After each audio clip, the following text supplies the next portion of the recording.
Do you ever wish your day wasn't dictated by your health? Are you tired of being tired all the time, or is pain holding you back from enjoying your time with your family? Would you like to manage your symptoms holistically, but you just don't know where to begin? I am so excited you're here. This podcast will help you understand how natural remedies work so you can relieve your symptoms and live a fuller life.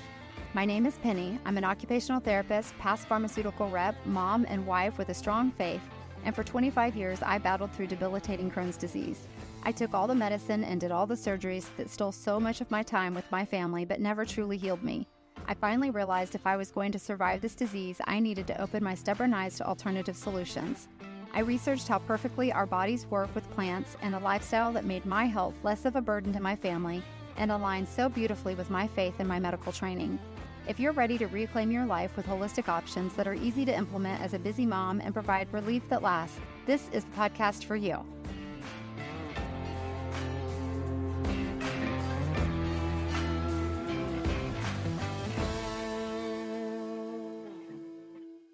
Hello. Welcome to episode 12 of Becoming Natural, Ingredient Awareness, How to Decode Product Labels with Confidence and Ease. I am your host, Penny Sampler. So happy to have you listening today for a subject that I actually really love. But first, I am super excited to start talking about my big podcast and website launch that is going to be coming up in January. Date is still to be determined. I am already working on some really fun things, giveaways, and perhaps attempting a live podcast event. That's in the works, but I'm sure going to try it. Up to this point, I started, quote, dirty, as I was told to do with the podcast, and having gratefully been working out the kinks as I've been going. I know I will be learning for a very long time, but when my new website is ready to reveal, I think it will be time for a big reveal and a true launch for both the website and my podcast. So I would love to include you in that. Please keep coming back and listening for that. I would love to hear ideas for what you want in a launch. We're going to do something local in Kansas City, and I cannot wait to tell you a lot of the things that we've come up with already for that. I've never done it before, but I'm super excited. Today, I wanted to provide a few resources that you can use that I depend on and trust for my product selection or my food selection. I cannot emphasize enough that this is not a podcast of perfection. Please know that I am a work in progress always. I thought I was so cool when I made my first substitute of Fage yogurt in place of sour cream almost 15 years ago. What a tiny, small, little bitty change in my life, but one that has added up over time, and with other just as equally small changes have become big changes over 15 years that have made my life so much better, healthier, and by far I am feeling so much better. Baby steps, my friends, baby steps. Please do not get overwhelmed. The whole purpose of Becoming Natural is the becoming, not become or became. It is a constant process. And newsflash, you will never be perfect. We will never know all the things. And the realist in me thinks, what if something we think is good now changes in the future? I have no idea. But I firmly believe that when we know better, we do better, and we move forward a step at a time. I am not perfect by any stretch, and I am the first to admit that I drink a Coke like many drink their coffee or their wine. I can't drink either coffee or wine, so my excuse is that that's my only vice. I am sure that there are many more vices in my life that I need to let go of, but I never want to be an imposter, but completely, openly real with everyone who knows me. In the last year, I became really frustrated that the only medicine I was still on was for my thyroid, which was prescribed for me more than 15 years ago. I had 2 little ones. I had just moved to a new city. I could not keep my eyelids open past 4 p.m. I felt like I needed toothpicks to hold my eyelids open. It hit me like a ton of bricks, like overnight.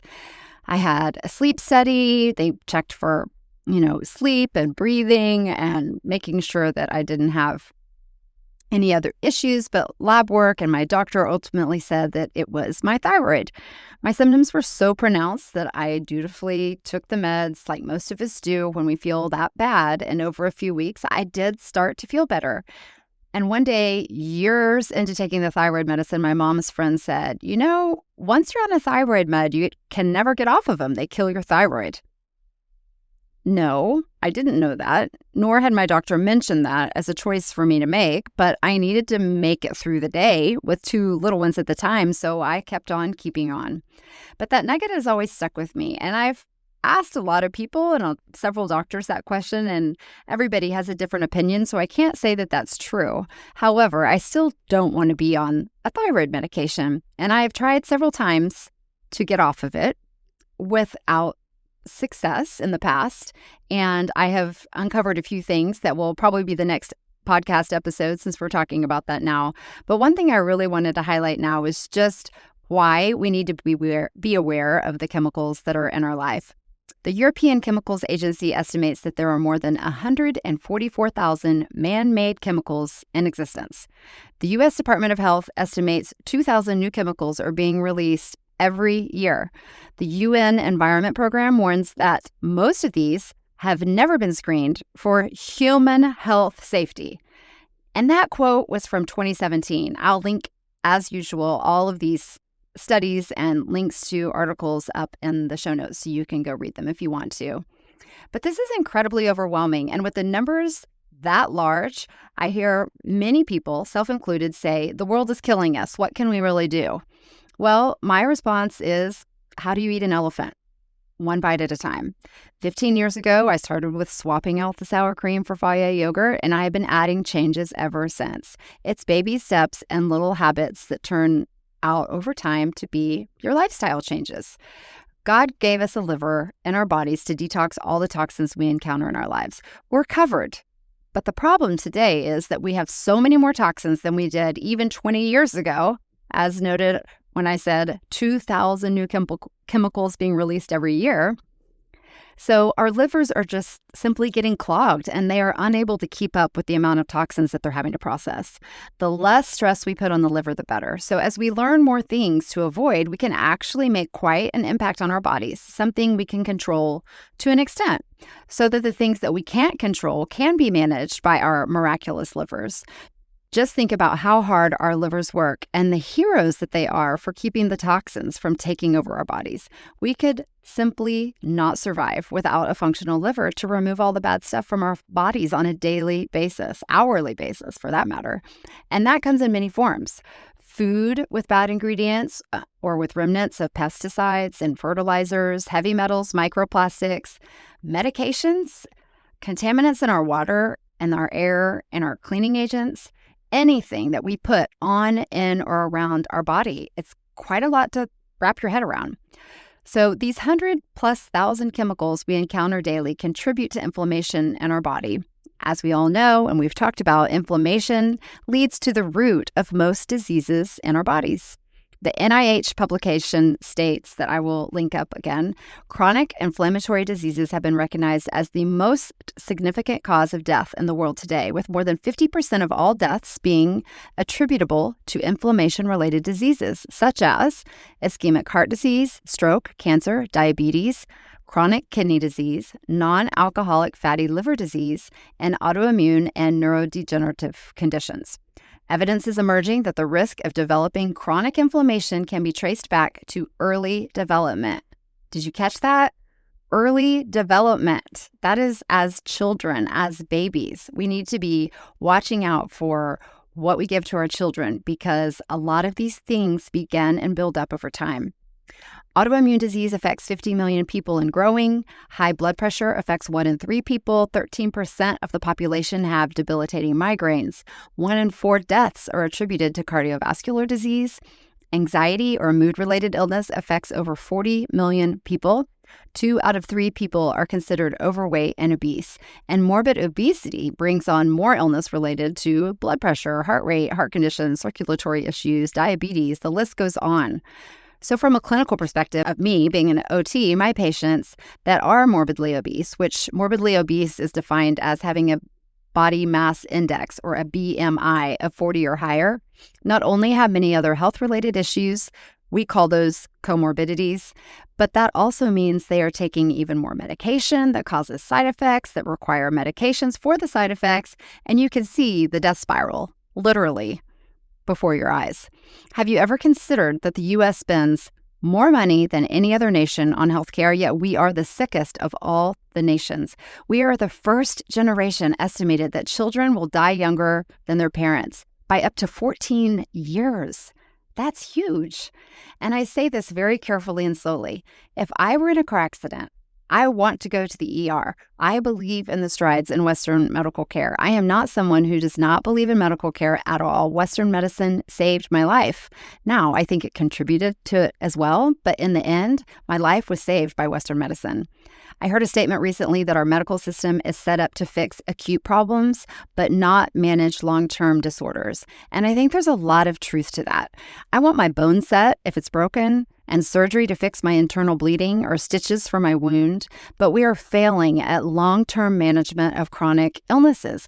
We are writing out prescriptions like crazy instead of looking at the root cause of our illness, primarily inflammation.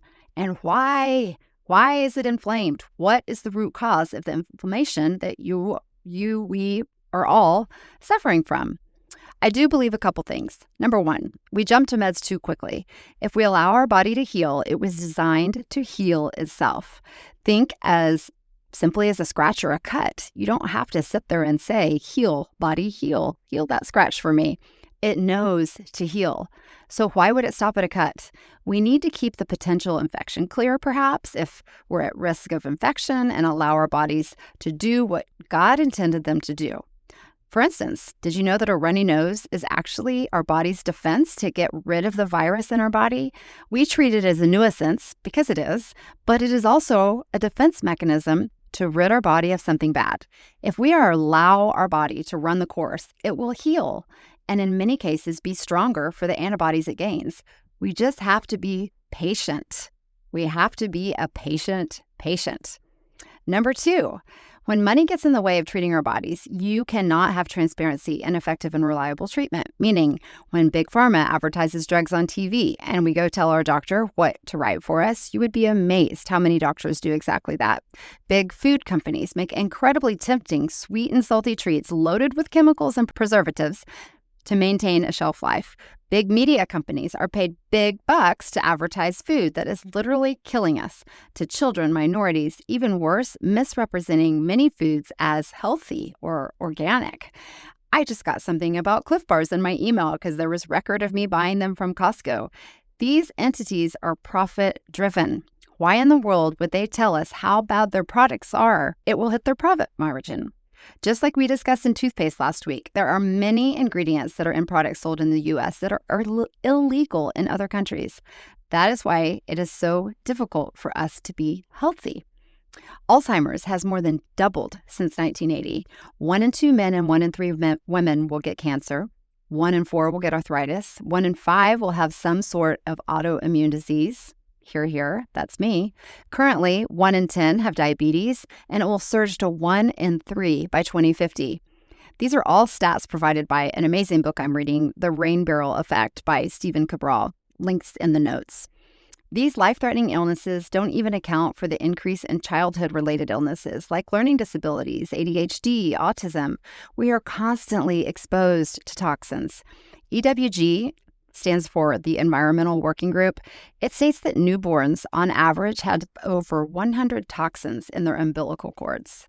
Pharmaceutical Research Journal states that 95% of all cancer is diet and environmental related. Did you hear that? So basically, 95% of cancer is preventable? Holy Hannah. Our healthcare spending has steadily increased since 1980. Far exceeding other countries, yet we remain the sickest nation. What is wrong with this picture? The goal of this podcast is not to overwhelm, not to scare anyone. We have all heard this time and time again. It's not new news, right? What do we do? How do we help ourselves and our family and future generations? We have to be aware of what is harmful. I hate to say it, but trust nothing. We have to be aware how toxic the world truly is around us.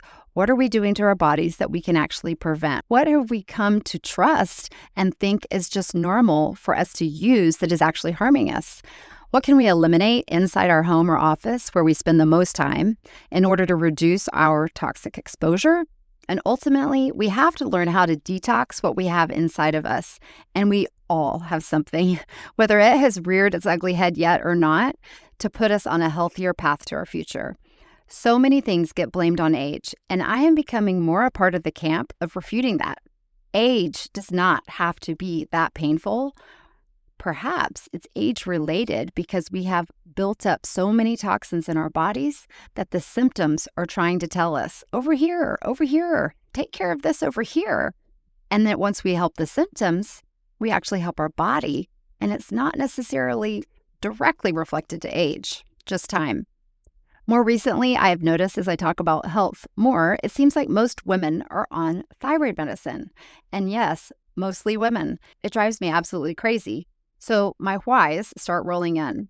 Around the same time, I started to use one of these apps religiously that I'm going to share with you. I am not a drastic change maker because I know myself well enough to know I can't stick with anything if it's a massive change. But as I replace any of my health or beauty products or food products, I scan them with these apps to see if I have a good product or if I need to make a change. I kid you not, almost every single product is listed as an endocrine blocker that I have checked on for my beauty and cosmetic products. It doesn't even surprise me anymore. Not a scientific connection, but women who tend to use the most health and beauty products. So perhaps it makes sense that our beauty products are affecting or even blocking the ability of our endocrine system to work, to have peak performance, which is why maybe we're all on thyroid medicine. So I started thinking if I replaced each of my products as I ran out with non-endocrine blocking products, will my thyroid actually work better? So it has been my mission to scan each product, lotion, shampoo, conditioner, body soap, deodorant, makeup, every single thing. And you'd be amazed how many you forget, but every single thing that you put on or in your body. And as I need a replacement, and if they don't pass snuff, I replace with a suggested clean product that does not pop up as an endocrine blocker. It is a very gradual change, but I know in my heart I am doing something really, really good for my body. Full transparency, the first clean replacement isn't always my favorite, but I continue to work and scan until I find one that I love. They don't work the same, or I don't like the texture, or sometimes I don't think it works as well, but everyone is totally different. So be open to trying alternatives, even if from what I have found to be my favorites, maybe there's another one or another brand that you might like better. I will certainly link up the products that I have found that I like, and I will only ever recommend products that I use and love. If I ever mention a product that I haven't used, I will absolutely make that clear. The beauty of having an app handy when you're shopping first is because it's just plain fun. I was at Costco last week and I was so intrigued by this coconut oil cream that I normally would have assumed to be a decent product and snatched right up until I scanned it, and it was terrible. So not only did I save potential health issues, but also time and money. Just because something says it's natural and appears to be, quote, clean, what do? We trust nothing. So these apps are amazing because we can easily whip out our phone, scan the barcode on a product or on a food, and it'll tell us automatically what someone else has already determined to be good or bad about that product. So the first app that I absolutely love is called the Yuka app. It's a free app with a premium version with additional features if you want. This is where I really spend most of my time because they are 100% independent. No one pays for them for good ratings or for recommendations. There's no marketing. So while ingredients are ingredients and objective, which is why I also like some other apps, I do appreciate that when the recommendations are made for a better product on this app, I know the recommendation has not been influenced by marketing. There's no ads on it. There's no influence as far as scores and recommendations. They're just completely independent, transparent funding. Funding only comes from the users, never from the brands. The Yuka app has 58 million users and 5 million products to date, which is broken down into 3 million food products and 2 million cosmetic products. You can scan the barcodes of food and personal care products and instantly see the ratings based on its ingredients. 100 is a perfect score. So if any ingredients are less than good, which is colored in green, then you can click and see what the risk level is and why. And each product receives a rating and that detailed information so you can get to see what factors affected the ultimate rating. The food products are evaluated according to nutritional quality, any additives, and organic aspect of the product. Cosmetic products are based on the ingredients, and each ingredient has been assigned a level of risk according to latest scientific data. So if a product you scan or search is not good, you can make us a recommendation for another product that is similar, and it may even make a recommendation for, 10 more products that you can kind of scroll through and look and see what you like, and it tells you what their rating is. It's very straightforward, very simple, non-commercialized. I really like the ease of use. But if you go through the app at the bottom, actually, I'm going to pull it out here while I'm talking to you. The other day, I scanned one of my products that sells itself as being very natural, has castor oil, and it was poor. It was so bad. It was in the orange range. Worst is red. So I push on it, and it's 41 out of 100, which is poor. And what it tells me is there are 4 ingredients that are a low risk. And beside each of these very long names, you can click the I for more information. The most risky ingredient is, I'm not going to pronounce this right, but phenoxyethanol. It's a moderate risk. So then I press the I and I go to the ingredients, and it says the associated risks are potential allergen, an irritant, a pollutant, and then guess what? A potential endocrine disruptor. That's in every single product almost that I take. It's unbelievable. So it's actually really fun because sometimes there may be an ingredient. I'm trying to think, oh, you know what? There was a product I looked at. I think it was Liquid IV. Well, it showed up as poor. I don't use Liquid IV, but the reason it showed up as poor when I looked at it closer is because of the amount of salt that was in the product. Well, their method of hydration is using salt because salt makes you hold on to water. So there's sometimes that it's fun to see why it's rated a certain way, because then you can understand, well, I mean, if it's just because of sodium, then maybe it's not as bad as, another product. But that's why it's really fun to go down and see all the different ingredients. And then it also lists, all the risk-free ingredients that are green dots that tells you all the ones that are included in the product and why they're good products. So that's really fun. The next app that I really love is Think Dirty. This is not free. It has a lifetime fee, which is $99, or you can do a monthly fee. If you want to just try it out, do the monthly fee. And then if you like it, I would hop over to the lifetime fee because it's going to be cheaper in the long run. But they have 2.7 million products. They have categories to sections like you can scan products.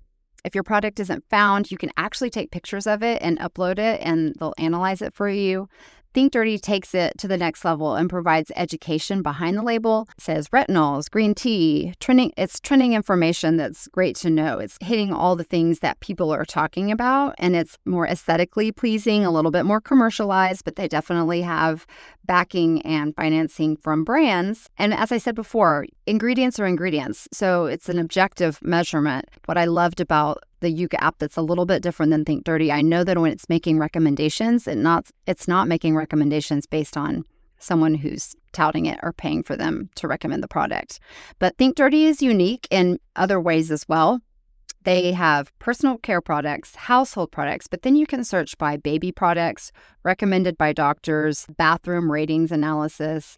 And then if you get the premium version, you can search by specific ingredients. Maybe you're allergic to a specific ingredient or you want to eliminate a certain ingredient. Real-time ratings, 100% customizable, personalized ingredient preferences. So you could basically set up your own account. The other thing that both of these apps do that I love is you can set products that you use and like as favorites. So then you can, I've gone back to find it and I've been talking to someone. I'm like, oh, here, I just look at my favorites and I can share it with someone so they can see what product I used. Because typically the good products are not the name brands that everybody knows. Or if I'm shopping again and I can't find it, I can go back to my favorites in my app and find it that way. The third app that I love and kind of on a next level is EWG. I mentioned that before. EWG stands for Environmental Working Group.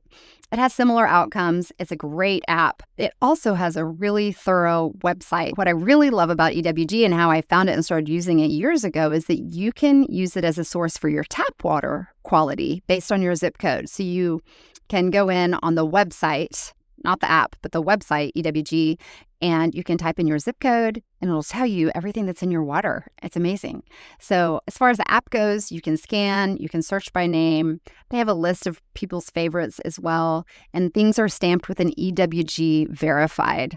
So basically, they're free from EWG standards of chemicals that they say are concerning and meet their highest standards for health and transparency. The website, going back, has a little bit more of a scientific feel, which I appreciate, going deeper and links to studies and things like that. But they also have a broader range of focus. They have staff scientists that compare the ingredients on product labels and websites to information from nearly 60 toxicity and regulatory databases, which I think is really cool. I mean, on-staff scientists. So if you go to the website and you go to the drop-down box, it says areas of focus. They do food and water, farming and agriculture, personal care products, household and consumer products, energy, family health, toxic chemicals, regional issues. And they do have a lot of articles in there that are really informative and really useful to read up if there's a particular area that you're interested in learning more. So EWG is really cool as well.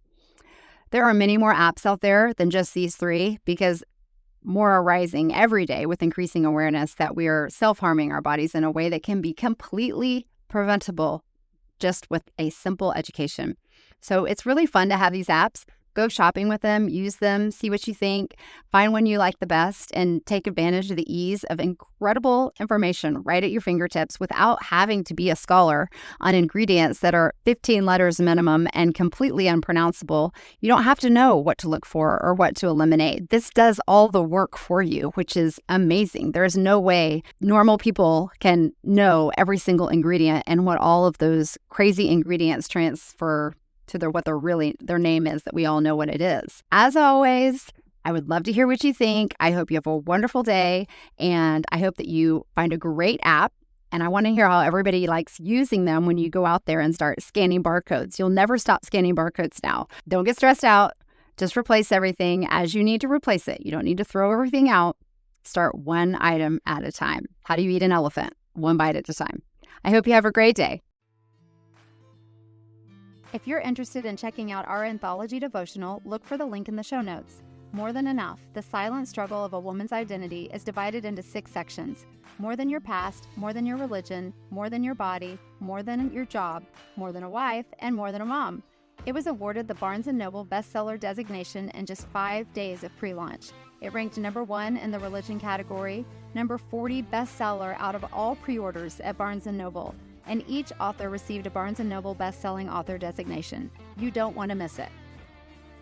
If you enjoyed today's episode, would you take 30 seconds to leave a review and share it with a friend? It helps me help someone else, and reviews are the best way to do that. Thank you so much for your support, and I'll meet you back here for another episode next week.